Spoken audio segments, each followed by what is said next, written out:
Hey everyone, Bond here for Dr. Pennsylvania. Today we have past periodical number 31. This one comes from the Butler Times, July 5th, 1912. The headline reads, 4th of July was a day of many accidents on local trolley lines. We're always drawn to these stories because the trolley line in question is actually the Harmony Short Line, which used to run right near my house, and you can still see some of the remnants of it in some farmer fields and some backwoods. But this was in 1912, only a few years after its completion, and had a lot more traffic back in the day.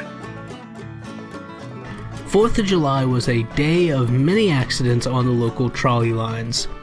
8 injured in a wreck on the Harmony line at Keown Station on Thursday evening. Fatal accident occurs to a child on the short line in Bredenville. The injured: G.R. Plyer, 8, Congress Street, Pittsburgh, internal injuries and contusion of the hip. A. Staggerwald, age 24, 1524 East Street, Pittsburgh, bruised on head. Was a rear-end collision.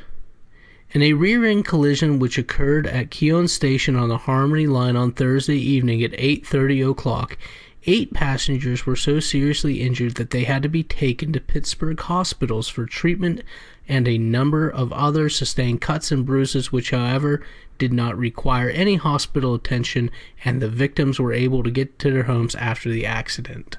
Were running double headers. Due to the great rush of business on the Harmony line on Thursday, nearly all trains were running as double headers, the second car or trailer to the regulars having a schedule which ordinarily kept them back a safe distance from the front car. But on the car due in Pittsburgh shortly before 9 o'clock, due to the number of passengers getting on and off at the different stations, the first car got behind its scheduled time, and in the darkness, due to the clouding up of the sky because of a heavy storm which was approaching, the motorman on the trailer or second section did not notice how close he was running to the first section until his car was almost on the one he was following, which had stopped at Keown Station to take on a passenger.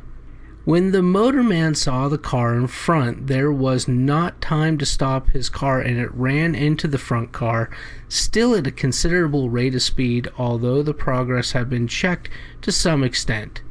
The hind platform of the forward car was badly crushed, while the front platform of the trailer which plunged into it was also damaged.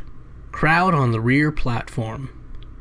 The front car was crowded with people, the number of passengers being so great that on the rear platform were standing some 10 people, as many as could find room, and the persons injured were all confined to the crowd on the platform and in the cars, having only sustained cuts and bruises, none of which were serious injuries, the most of the injuries having been caused by the breaking of the glass in the windows following the coming together of the two cars. The injured were carried into the Oaks Hotel nearby, and half a dozen physicians summoned from Pittsburgh, among them being Dr. T. Wallace, 1413 Pennsylvania Avenue, Dr. J.J. Faust, 31 Eckert Street, and Dr. R.F. Sigsley, Perrysville Avenue, Westview. Most of those hurt were able to resume their ride to Pittsburgh on the streetcars after a couple of hours, while the seriously injured were hurried to the hospital. Injured getting along nicely. This afternoon it was stated that the injured are all getting along nicely and that all will recover unless something unexpected should set in any different cases. Short line had fatality.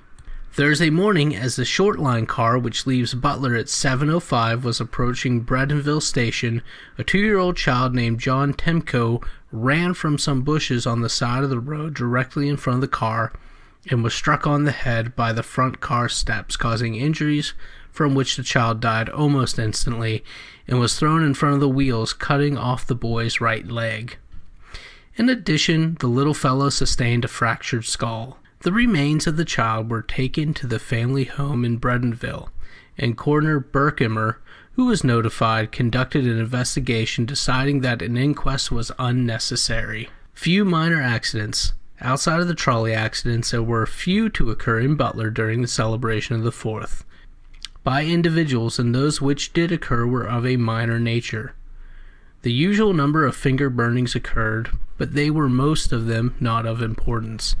James Carpenter, son of General Manager Carpenter of the P&B and Butler Passenger Railway Company, had his hands burned quite badly, burned and bruised when a firecracker which he held exploded before he could drop it.